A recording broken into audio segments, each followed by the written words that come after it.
इसके बाद बात करते हैं कि एलिजिबिलिटी क्राइटेरिया क्या है, कि आपको मिनिमम कितनी क्वालिफ़िकेशन चाहिए कि सीए प्रोग्राम को ज्वाइन करने के लिए। तो स्टूडेंट्स देखो, सीए प्रोग्राम ज्वाइन करने के दो रूट्स हैं।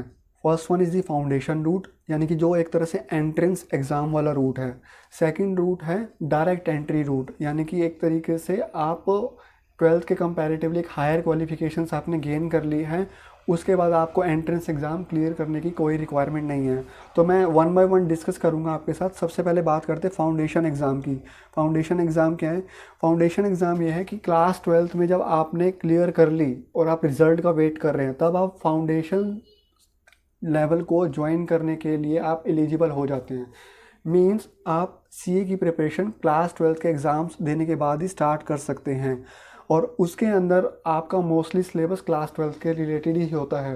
तो और जैसी आपकी डिग्री, जो भी आपकी क्लास ट्वेल्थ के सर्टिफिकेट, आपकी मार्कशीट आ जाएगी क्लियर होने के बाद, तो आपको वो इंस्टीट्यूट के साथ सबमिट करनी होती है, क्योंकि आपका रजिस्ट्रेशन, रिजल्ट जब अवेटेड होता है तब आपका रजिस्ट्रेशन प्रोविजनल बेसिस पर होता है। जैसे ही आपका रिजल्ट अनाउंस होता है एंड यू आर डिक्लेयर पास, तो आपको उस केस में आपका जो प्रोविजनल रजिस्ट्रेशन होता है वो फाइनल रजिस्ट्रेशन की फॉर्म में कंफर्म हो जाता है।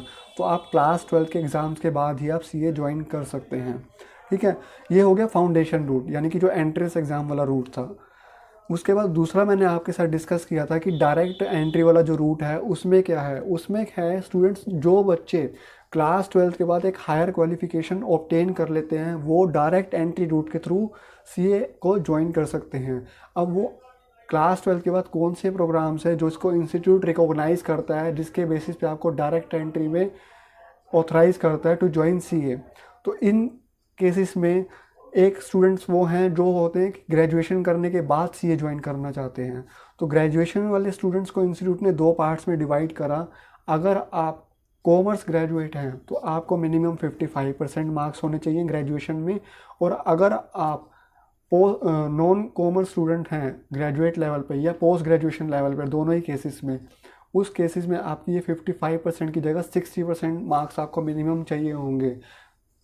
आपको ये चीज़ क्लियर हो गई कि यानी कि अगर आप कॉमर्स बैकग्राउंड से ग्रेजुएट या पोस्ट ग्रेजुएट हैं तो आपको मिनिमम 55% मार्क्स, और अगर आप नॉन कॉमर्स बैकग्राउंड से हैं, पोस्ट ग्रेजुएशन या ग्रेजुएशन, दोनों में से जो भी केस हो, तो उस केस में आपको मिनिमम 60% मार्क्स चाहिए होंगे। इसके अलावा डायरेक्ट एंट्री रूट में जो भी स्टूडेंट्स सीएस यानी कि कंपनी सेक्रेटरी का कोर्स कर रहे हैं, या फिर सीएमए का जो सीडब्ल्यू पहले कहा जाता था, अगर वो कोर्स भी साथ में कर रहे हैं, इनमें से कोई भी कोर्स कर रहे हैं और उनका उस कोर्स में इंटर लेवल क्लियर है, तो वो स्टूडेंट्स भी सीए में डायरेक्ट एंट्री रूट के थ्रू एडमिशन ले सकते हैं। तो आपको मैंने एलिजिबिलिटी क्राइटेरिया शेयर कर दिया क्या है एग्जैक्टली, यानी कि आपके दो रूट्स हैं, एक है फाउंडेशन रूट, एक है direct entry route. Foundation route है क्लास ट्वेल्थ के बाद में, और डायरेक्ट एंट्री रूट है ग्रेजुएशन, पोस्ट ग्रेजुएशन या फिर सीएस या सीडब्ल्यू का इंटर लेवल क्लियर करने के बाद में। तो इसके आगे प्रोसीड करते हैं हम लोग कि सीए में एग्जैक्टली कितने लेवल्स हैं, यानी कि कितने स्टेजेस हैं सीए क्लियर करने के लिए।